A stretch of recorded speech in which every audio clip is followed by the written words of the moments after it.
right, we are in a study, and we have been going through the scriptures, one book of the Bible at a time. And we have come to a favorite story for many of us here, the book of Esther.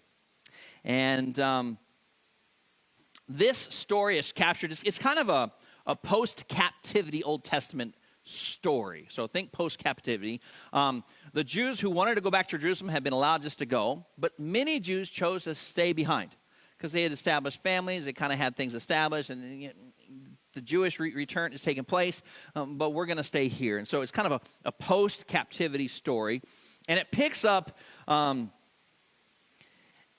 it picks up where the Persians have already conquered Babylon. If you remember, the Babylonian captivity took place. They conquered the Jews. They took them into captivity. But the Babylonian Empire now has been conquered by Persia. And so the Persians have conquered Babylon now. And so now these are Persian kings that are ruling over. And that is why when we were looking at the rebuilding of the temple, rebuilding Jerusalem, the kings you heard about were not Babylonian kings, they were Persian kings. Why? Because the Persians had already conquered the Babylonian Empire. So it's a narrative. It takes place there in Persia. And here you have a group of Jews who remain in the Persian Empire, not going to Jerusalem, but remain there. And some things are beginning to happen that are not necessarily positive of nature, but we're going to look at this. So we're going to dive into chapter 1. Chapter 1, we learn that King Ahasuerus has thrown a huge party. Have you ever been invited to like the party? Everybody is there. Have you ever heard that phrase? You got to come to the party. Everybody who's anybody is going to be there. Okay, that is the party that Ahasuerus has thrown at this point. And in chapter 1, verse 1, now it came to pass in those days, Ahasuerus, who was the king who reigned over 127 provinces. This is how big his nation is, 127 provinces from India to Ethiopia. In those days, when King Ahasuerus sat on the throne of his kingdom, which was in Shushan, the citadel, in the third year of his reign, he made a feast for all his officials and servants. The powers of Persia and Media and the nobles and the princes and of the provinces began being before him. So he calls all these people from all these different regions together, says, hey, I want you to come to one big party. It'd be like saying, hey, we're going to have a party in Boulder City, and if you were an elected official of any kind in the U.S., everyone is required to be there, and they all showed up. Can you imagine how many people will be here? And so this is the kind of party that's taking place. And the king, he just wants to kind of show everything off. And so he's there. And during the party, the king decides to show off his beautiful wife. Now, before we start judging his beautiful wife, understand something. In that culture, there is an understanding that possibly the wife who chooses not to come before the king might not be coming before the king because she doesn't agree with what's happening here. Maybe they're all drunk and having a good old time. We don't know, okay? The Bible doesn't tell us. But she chooses not to come. We find this in verse 12.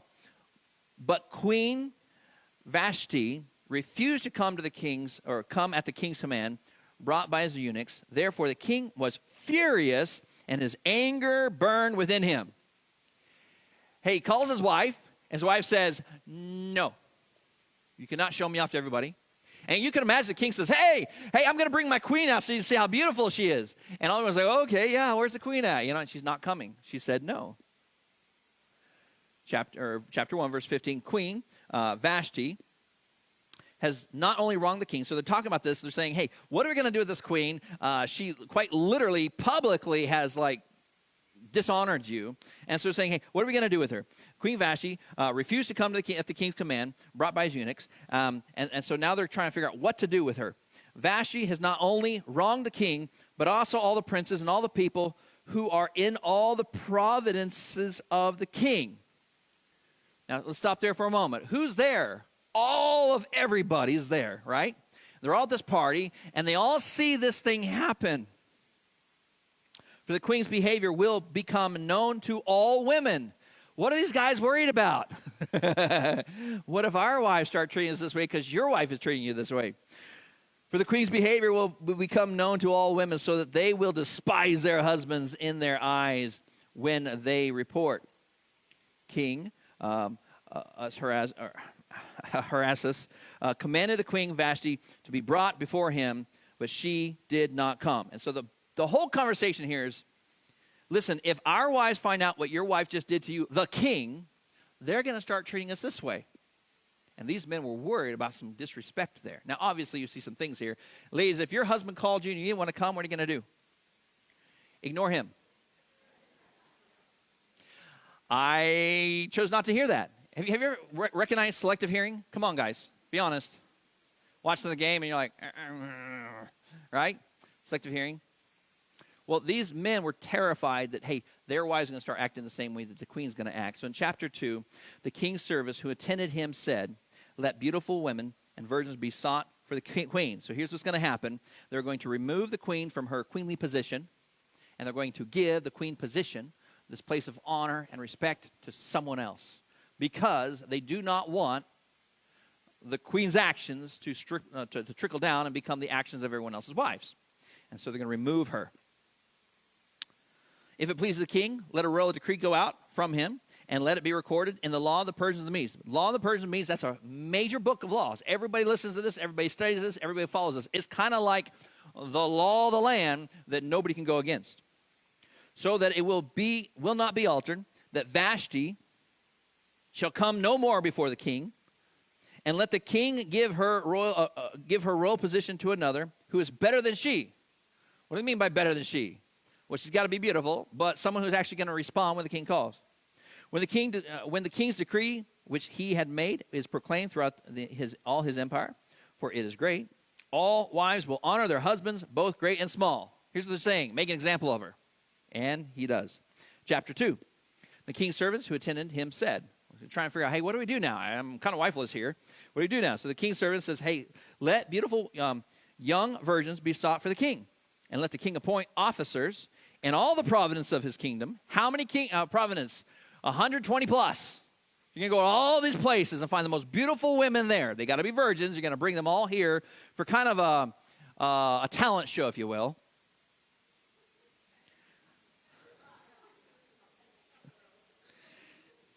And they're going to say, hey, what do you have for me? And the king appoints officers of provinces. They went out, they found all these virgins. They brought them back to Shushan, the citadel, into the women's quarters under the custody of Haggai, the king's eunuch. All right, so they're all here now, custody of the women, and let beautiful preparations be given them. Then let the young women who pleases the king be queen instead of Vashti.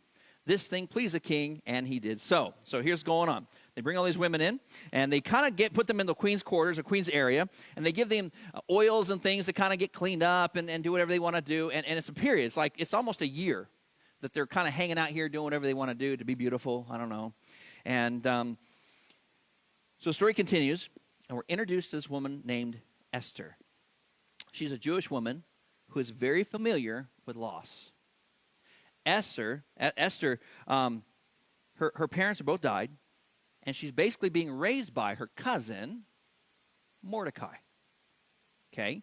And because she's being raised by her cousin, Mordecai, who lives in one of these provinces, and she's a beautiful virgin, guess what? She gets caught up in the crowd and brought into the chambers there for this whole process. In chapter 2, verse 10, we learn that Mordecai advises her, listen, you are a Jew. Do not tell people you are a Jew. It may not go well for you. Because the Jews had already faced some opposition because they were Jewish. So Mordecai says, listen, don't tell people you're a Jew. This may not be good for you. And so she doesn't. Chapter 2, verse 15. Now when the turn came for Esther, the daughter of Abihail, the uncle of Mordecai, who had taken her as his daughter, to go into the king, she requested nothing but what Haggai, the king's eunuch, the custodian of the women, advised. When it was each woman's turn to see the king, she was allowed to take anything she wanted with her. So, they've been dragged out of their land. They've been brought to this place. They're quite literally going to be paraded in front of the king to decide if the king likes them or not, personality, whatever it might be. And they're allowed to take anything they want from the queen's quarters or from this place. And so it could be jewels, jewelry, clothing, anything you want to take with you to make your life better, or you get to keep whatever you take. So let's just say you come from a very poor province, and you have the opportunity to walk out with bags of treasure. Are you going to do it? You're like, hey, you may as well make this trip worth my while. Okay? But when it comes to Esther's turn, Esther takes nothing. She goes to the eunuch who's kind of in charge of everything. What should I take? Well, you should probably take this. Okay, that's all she took. She didn't take treasure. She didn't take anything. She just took what she was advised to take. So it's Esther's turn in chapter 2 to go before the king, and she requested nothing beyond what she was advised to take. This is a test. What is it you really care about? Chapter 2, verse 14, Esther obtained favor in the sight of all who saw her. So Esther was taken to the king Ahasuerus into his royal palace in the 10th month, which is the 10th of Tebeth, in the 7th year of his reign. The king loved Esther more than all the other women, and she obtained grace and favor in his sight more than all the virgins. So he set the royal crown upon her head and made her queen instead of Vashti. She could have taken all the treasure she wanted, but instead she just goes before the king and says, here I am. This is what you get. Not a lot of pomp and circumstance. This is who I am. And not just the king, but the scripture tells us that she gained favor in the sight of all who saw her. Can you imagine the people in the courts watching all these women come in, and they're dragging the bags of gold behind them, whatever it might be, and Esther just comes walking in, hello, I'm here. She found favor in all that saw her. Chapter 3, we are introduced to the villain of our story. His name is Haman. He's been promoted over everybody but the king, so he's got a really high position in the government there. And the people are told to pay him homage by bowing down to him, but we've got a problem. In chapter 3, verse 2, we learn, but Mordecai would not bow or pay homage. Then the king's servants, who were within the king's gate, said to Mordecai, why do you transgress the king's command? Now it happened, when they spoke to him daily, and he would not listen to them, that he told it to Haman to see whether Mordecai's words would stand before Mordecai, or stand for Mordecai had told them that he was a Jew. When Haman saw that Mordecai did not bow or pay homage, Haman was filled with wrath. Why won't he bow? Because I am a Jew. Who's his cousin? The queen. You know what this means? As you and I read this, if we're actually reading this and we're thinking through what we're reading, we pick up on the fact that makes the queen a Jew. Haman's too focused on self to understand all that. Well, what's the big deal? Well, God had commanded the Jewish people to never worship any other god or being. So, Jews, out of respect and obedience for God, would never willingly bow before anyone. Not in the way that Mordecai, or not in the way that Haman wanted to be bowed to and honored and respected. And Mordecai's like, I won't do that. I won't. I'll show you respect, but I will not bow to you like this. Well, by the way, if we want to fast forward, when people came to Jesus toward the end of his earthly ministry, what did they do? They bowed. You know why? In their act of bowing, they're saying, you are indeed the Messiah. You are indeed the Messiah. Let's keep going. Esther chapter 3, verse 6 now. But he disdained he disdained to lay hands on Mordecai alone, for they had told him of the people of Mordecai. Instead, Haman sought to destroy all the Jews who were throughout the whole kingdom of Ahasuerus, the people of Mordecai. Now, why won't he mess with Mordecai? Because the Jewish people were great in number, and who did they respect? Mordecai. He knew that if he acted of his own volition, there could be an uprising against him, not the king, but against him, and make him look bad. He's got to figure out how to deal with this. So instead, he hatches a plan. He puts a plan in play to destroy the Jews and all of the kingdom. He doesn't want just Mordecai now. He wants all of them gone. Chapter 3, verse 8, then Haman said to King Ahasuerus, there is a certain people. Notice that words. There's a certain people. It's like people coming to me saying, a lot of people. How many? One more? Okay. A lot of people. You mean one, right? Just one? Okay. Certain people scattered and dispersed among the people of all the province of your kingdom. Their laws are different from all other peoples, and they do not keep the king's laws. Wait a minute. Therefore, it's not fitting for the king to let them remain. If it pleases the king, let a decree be written that they be destroyed. Who's he going to put it on? The king. Okay. But notice this. He does not tell the king who. A certain people. Because one man makes you upset. A lot of people. And take care of it all. A certain people group. He's not going to tell the king who it is. He's trying to get the king to agree to this. And he tells the king just enough information to get the king to go along with his plan. With the king's permission, Haman's plan is set in play. And by the way, this is one of the earliest recorded instances of attempted Jewish genocide. Chapter 4. Mordecai hears of the plot and reports the plot to Esther, who, may I remind you, is also a Jew. But her lineage was never made known. If you're going to kill all the Jews, you also got to take out the what? The queen. Mordecai asked Esther to petition the king on their behalf, but Esther's concerned because to go before the king without being requested could mean death. Here we have it, chapter 4, verse 11. All the king's servants and the people of the king provinces know that any man or woman who goes into the inner court to the king who has not been called, he has but one law. Here it is. Put all to death, except the one to whom the king holds out the golden scepter, that he may live.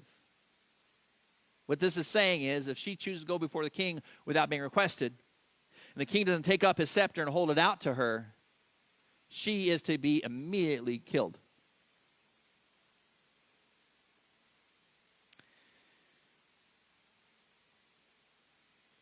Verse 13, and Mordecai told them and answered Esther, do not think in your heart that you will escape in the king's palace any more than any other Jews.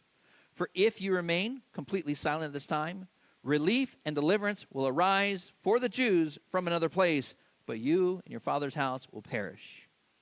Yet who knows whether you have come to the kingdom for such a time as this? Then Esther told them to reply to Mordecai, go, gather all the Jews who are present in Shushan, and fast for me. Neither eat nor drink for 3 days, night or day. My maids and I will fast likewise, and so I will go to the king, which is against the law, and if I perish, I perish. There's two things I want you to see here. One, Mordecai says, if you're unwilling to do this, God will raise up somebody else who will deliver the Jews. Why? Because Mordecai recognizes that they are part of the remnant, and God has made promises to them to protect and to keep them from being completely annihilated. So he's saying, listen, if you're not going to do it, God's going to raise someone else up. But by the way, he may not do it before you and your entire lineage, your entire family is destroyed. But here's what she says. I'm going to do this thing, and if I perish, if he kills me, he kills me. You know what she's saying? I will place my life entirely in the hands of God's providence. Chapters 5 through 10, Mordecai and Esther put their plan into action to try to outmaneuver Haman and revealed to the king Haman's treachery. Chapter 5, Esther goes to the king. The king allows it, and she invites the king and Haman to a banquet that she has prepared. She then invites them back for another meal the next day, and we learn that the king is well pleased with her actions. And Haman, who's like, ooh, the queen invited me to a meal, he runs out and starts telling his wife and all his friends, everyone else, and his pride is on full display for everyone to see. And they're all excited, and they're kind of having this high-five moment, and his queen, or his wife, says to him, hey, I got an idea. And in chapter 6, or in chapter 5, the idea was simply this: why don't you talk to the king tomorrow and ask the king to go ahead and start this whole execution of Jews, and let's start with Mordecai. There's a plan hatched to kill Mordecai the next day. Chapter 6, we learn that night that the king could not sleep and request some of the records to be brought to him so he can read them. How many of you look for something boring to do when you can't sleep at night? Hoping you will actually fall asleep. How many of you fall asleep doing something boring that you really shouldn't fall asleep doing? Yeah, okay. So he calls these records before him, and the king's reminded that Mordecai had saved his life.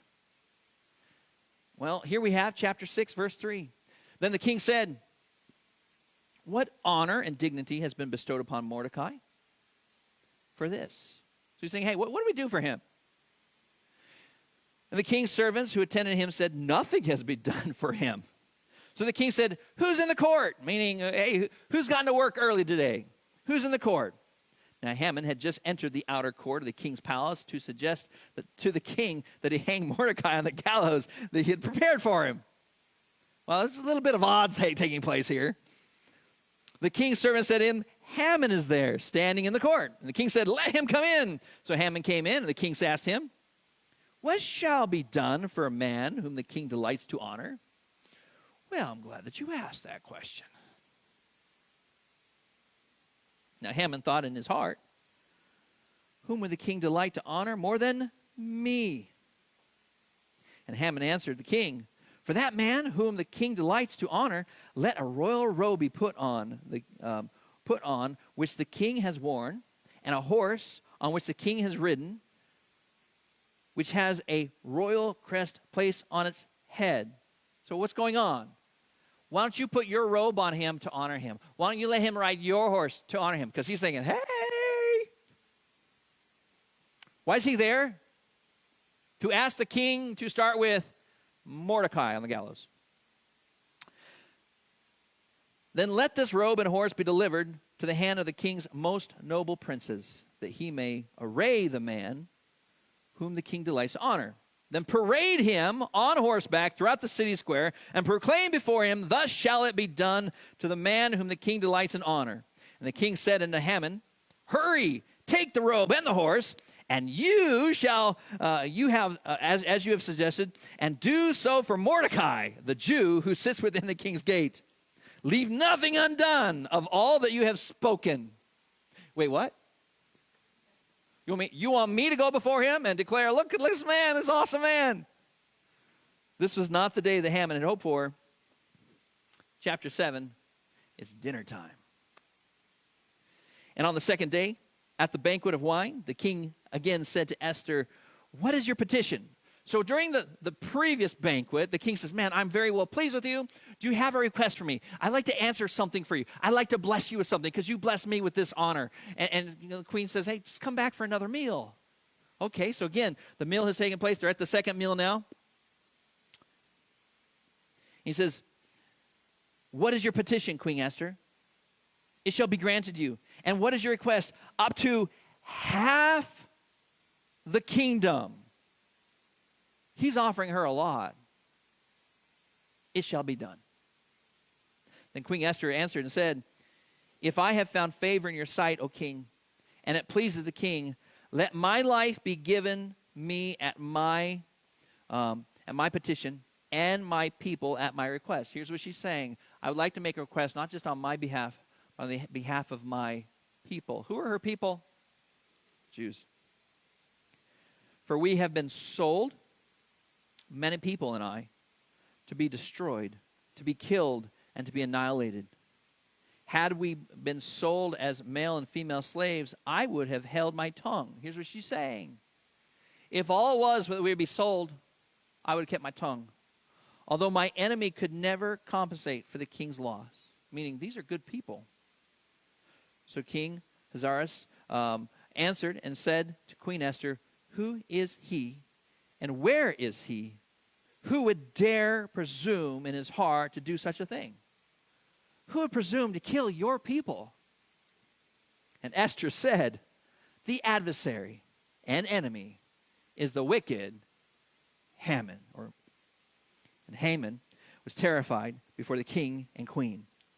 Well, that was his last meal. He built this great big galley out front to hang Mordecai on, and guess what? He hung on that very galley. Chapters 8 through 10, you got Mordecai. Mordecai's elevated to position that Haman was in, and the Jews were spared. The kingdom was blessed.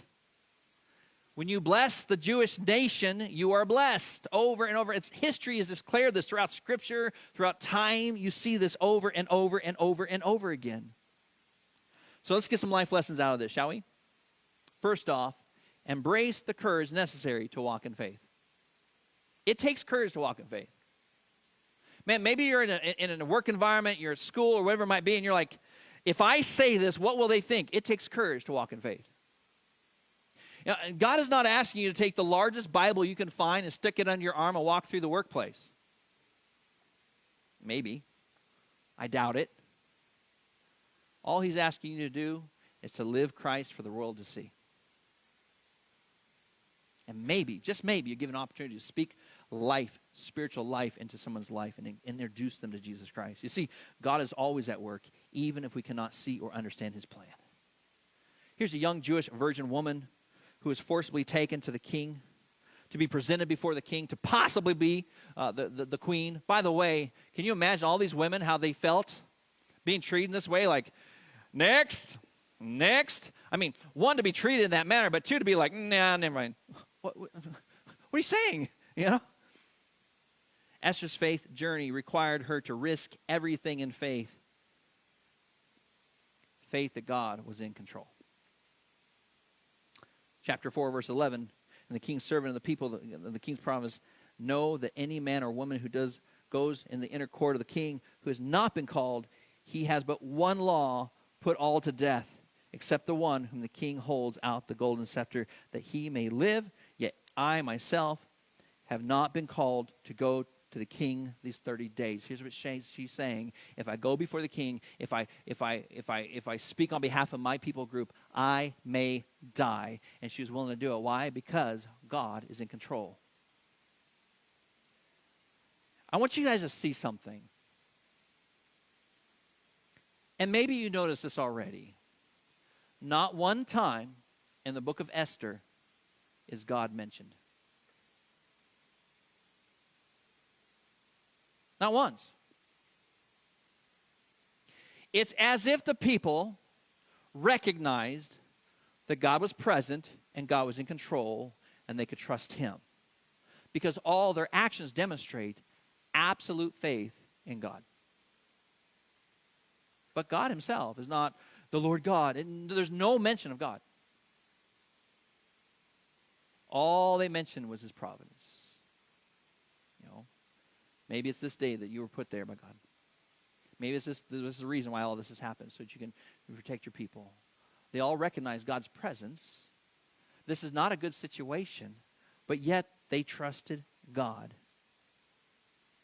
2 Corinthians chapter 5, verse 7 says, if we walk by faith, not by sight. We're supposed to walk by faith, not by sight. It's easy to walk by sight. Yeah? If you see other people walking across a bridge, you're not going to have any fear of walking across the bridge.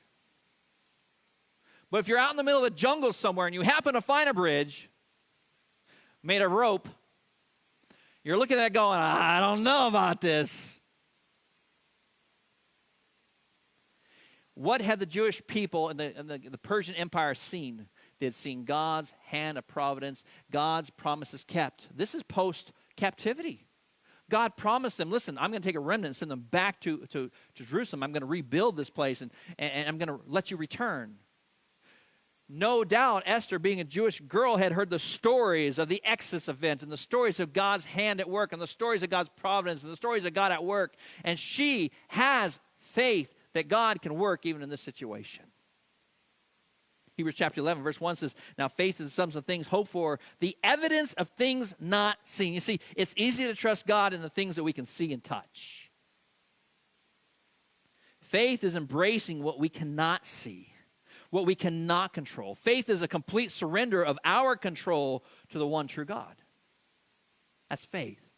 And that is the situation that Esther is living out for us to see. The psalmist David says this, says, do not fret because of evildoers. Clearly there's an evildoer in this story. Nor be envious of workers of iniquity, that's sin. For they shall soon be cut down like grass and wither as green herbs. Trust in the Lord and do good. Delight in the land and feed on his faithfulness. Delight yourself also in the Lord, and he shall give you the desires of your hearts. Commit your way to the Lord. Trust also in him, and he shall bring it to pass. What are we learning here?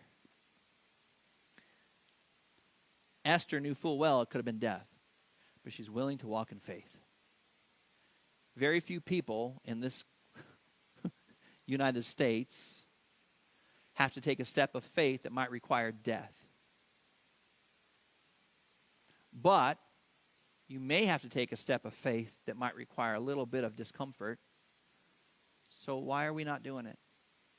Why are we not inviting our friends and family to church? Why are we not going into our communities and in purposely engaging and trying to draw people in so they can be discipled and be introduced to Jesus? Why are we not doing these things? It's because of fear. Maybe we just forget that there's an opportunity. We forget why we're really here. We are here to be representatives of Jesus Christ. So why are we not more active in doing so? There's one more lesson we can learn here. I believe in this room today that some of us in this room, I know it because I've been praying for some of you, you're facing some rough stuff. You're going through some stuff. It's hard. I get that. I know it. I know you're going through stuff. Maybe your situation is completely out of your control. Perhaps your situation is entirely because of choices you've made. You see, there are consequences for actions. You do 45 down one of these roads here in town that's marked like 15. What's going to happen? Boulder City PD has something to do once in a while, you know? There are consequences for our actions. Sometimes we make or take actions and make choices that do not honor God, and those choices have consequences. But God can still use that. God can still work in that. You see, no matter your circumstance or your failure, I want you to hear this. God loves you, and God is still in control. God created Adam and Eve. And almost immediately, what do you see Adam and Eve doing?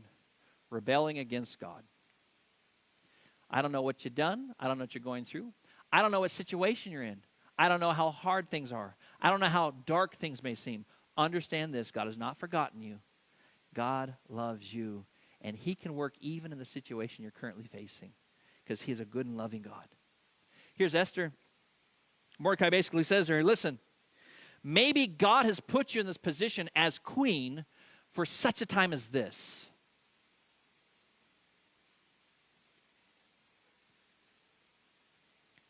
God is in control. He can work in your situation. Esther chapter 5, verse 14. When his wife, Zeresh, we're speaking now of Haman, his wife, and all his friends said to him, let the gallows be made 50 cubits high, and in the morning suggest to the king that Mordecai be hanged on it. Then go merrily with the king to the banquet. And this thing pleased Haman, and he had the gallows made. But in verse 6, you see that God has awakened the king. The king could not sleep. And while reading the records, he was reminded of Mordecai, and it saved his life. Do you believe this is by circumstance or happenstance? No. God woke the king for a reason. Maybe in one of your sleepless nights, you should ask this question, God, why am I awake?